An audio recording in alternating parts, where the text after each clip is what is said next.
What is up, and welcome to SGPN's The Daily Dog. I'm your host, Britton Hess. I'm here with my favorite Underdog fantasy pick and plays for Wednesday, August 14th, 2024. This is episode number 53 of The Daily Dog. So thank you to all the dog generates out there who have been following since the beginning.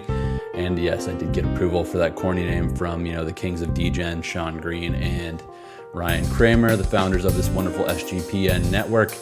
So let's go, dog generates. Let's make it a thing, or not, because it's kind of stupid, but I thought it was fun to tweet yesterday, so it is what it is. All right, let's get into the show here. Did I say the promo code? If I didn't, it's Daily Dog, DAILYDOG at underdogfantasy.com. Get a 50% deposit match bonus when you deposit for the first time on the app or on underdogfantasy.com. So let's get into it. Let's make some picks, but actually first I want to complain a little bit about my picks yesterday. They went 0-2, but man, the under in the Ben Shelton and Riley Opelka game in Cincinnati Masters in tennis was a joke. Basically, I said there's a lot of ways it can go under, and there's basically one way it can go over, and the one way it goes over is if they're both serving well and they just both hold. Well, I didn't take into account where they're both playing terrible, and then they still go to a tiebreak in both sets. Like, Ben Shelton should have actually been able to run Opelka off the floor, off the court there, but he was in his own head. It's just a lot of issues with that kid right now. He is not living up to his potential at all. I mean, he got the win, good for him. But again, if he sees somebody who's a little bit more fit and a little bit more seasoned this year on the tour, he's going to have a tough time. I mean, Opelka's a big guy. He's got strong forehand, strong serve, everything like that. And every time when the match got, or when the point got to a rally, Ben just needed to keep it in play, find a way to keep it in play. Opelka wasn't unloading it. He didn't look healthy. He wasn't going hardcore on his forehand. But for some reason, the fact that he wasn't hitting it hard was really throwing Ben off. His timing was off. He was sailing a lot of balls into the stands. It was terrible to see. He had plenty of breakpoint opportunities. He definitely should have won that 6-4, 6-4, but whatever. He won in 2 tie breaks. So it is what it is. And then my guy, Lawrence Butler, did not get 1.5 total bases against his former teammate Blackburn, but who did? His buddy Brent Rooker, who is still the most underrated player in baseball right now. But I digress. Let's get into actual plays for today. Let's not worry about yesterday's loss. Let's make some money today. Let's try to get it back, because this is a 3x multiplier. So if this hits, it covers 2 slips.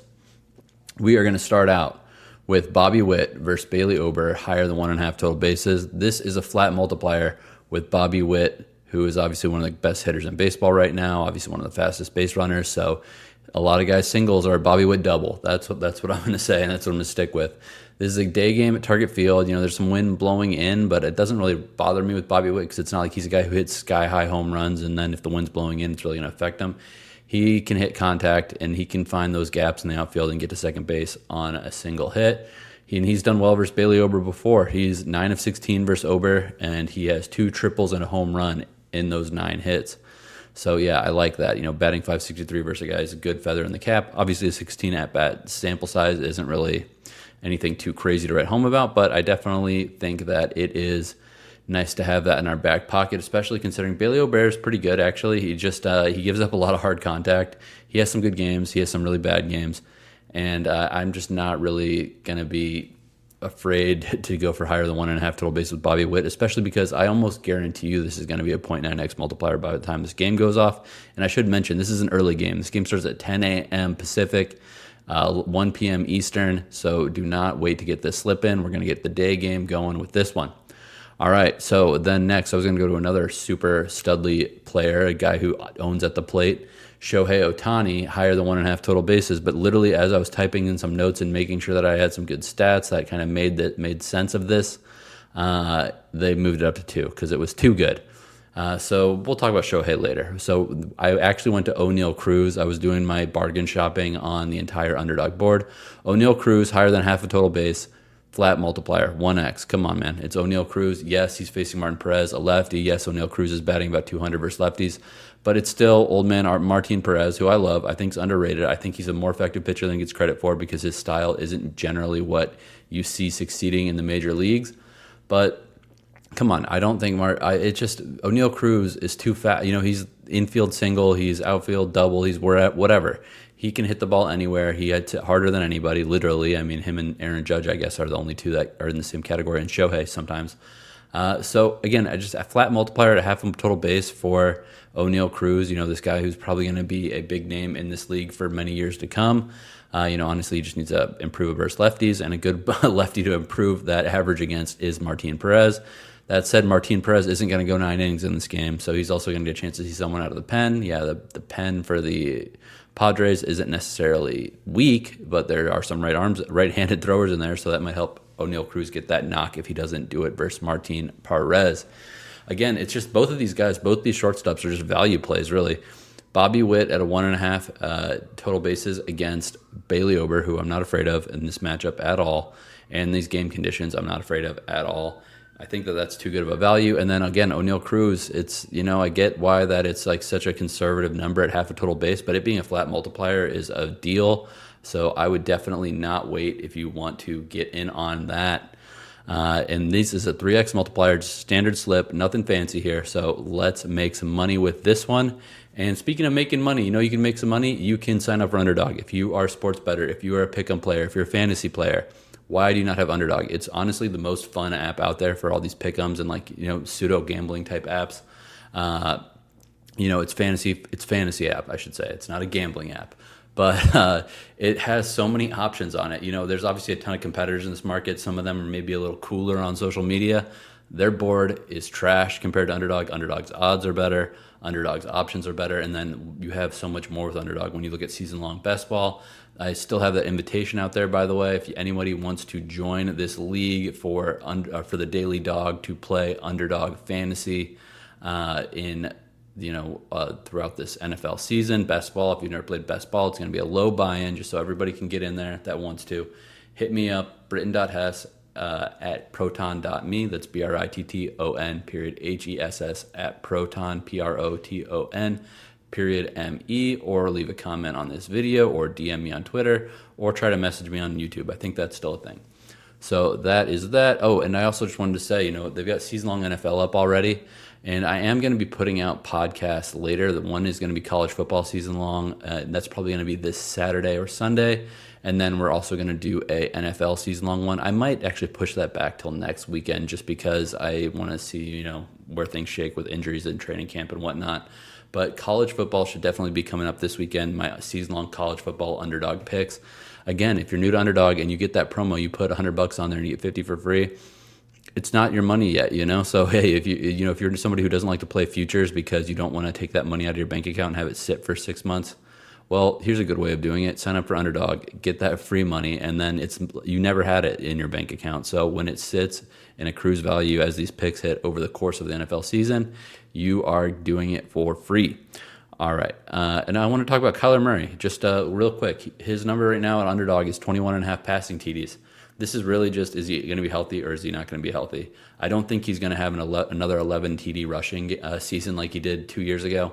I think, or was that maybe 3 years ago? I don't know when that was, but it was a couple of years ago. I just think that the injuries he's had over the last 2 years are going to slow him down as far as scrambling goes, even though he's one of the most electric scramblers in this league. He's just too small to take hits versus guys outside the pocket and in the open field. That's just kind of physiology. That's just how it is. But 21.5 passing TDs, he's got Marvin Harrison Jr., he's got Trey McBride, Mackey tight end out there, and he's got Greg Dortch. Greg Dortch is a red zone machine. I don't think, obviously he's not like a 15 TD guy, but Greg Dortch is always making plays, so it's really easy to overhype him. But that said, just this offense was actually pretty good last year without Kyler Murray. All things considered, it was pretty good. 21.5 passing TDs for a starting QB in that division and in the NFC South. I think that's just really a really low number, and it's a good value. So I'm looking at Kyler Murray.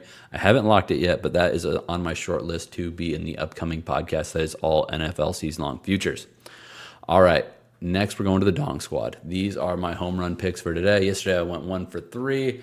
I should have just put Shohei on the slip yesterday. I don't know why I didn't put Shohei on the slip. I went Mookie. I wanted him to get that back-to-back home run streak in his return games, but he had, whatever. He didn't do it. Shohei did. Will Smith did. William Contreras did. There was, Gavin Lux did. There was home runs all over that game, just not for Mookie Betts. So whatever. Next, we're going back to that series. Walker Buehler's back, and I don't know if that's a good thing. I mean, he's been gone for 2 months, rehabbing and going in training in Florida or whatever the hell he is doing down there.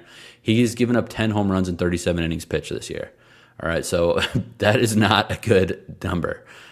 He had one great game on this year so far. He had a May 15th versus Cincy. He shut him down, and that was it. Every other start he's allowed 5+ hits. So I'm going to go with William Contreras, the best hitter on this Brewers team, to take advantage of some of those softballs, volleyballs, whatever you want to call them, that Walker Buehler throws right now. So William Contreras is the first guy on the Dong squad. And, I was pissed that Shohei couldn't be 1.5 total bases. As I was trying to lock it, as I was trying to do this show, they moved it up to 2.0, and I think 2.0 just zaps all value. So I am going to take the chalky 1.5x multiplier Shohei Ohtani home run here. Frankie Montas, he knows all about Frankie Montas. They're former division rivals. He's got 5 home runs versus him. He's batting like .367 versus Montas. So yeah, give me Shohei to get another home run in this series at Milwaukee. Last one, Marcel Ozuna. We actually have decent wind in San Francisco. That park is designed to minimize the effects of wind, but when it gets up about 20 miles per hour or more, it actually can help a ball get carried out of there. And that's what we're looking at tomorrow, or I shouldn't say tomorrow, today. I mean, it's a couple hours until the first game's even starting. So this is a flex slip. I always do a flex slip, and I always recommend not betting too much on these these home run picks, because obviously it's hard to predict home runs with regularity. That said, Marcel Ozuna, he's hit a home run versus Robbie Ray before, by the way, so that's always nice that he's comfortable doing it in this matchup. So we're going Marcel Ozuna, we're going Shohei Ohtani, and we're going William Contreras. This is a chalkier one than I usually do, but whatever, let's just win it.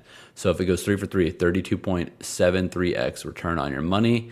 2 out of 3, 7.27x. That's all I've got for you today. Let's make some money.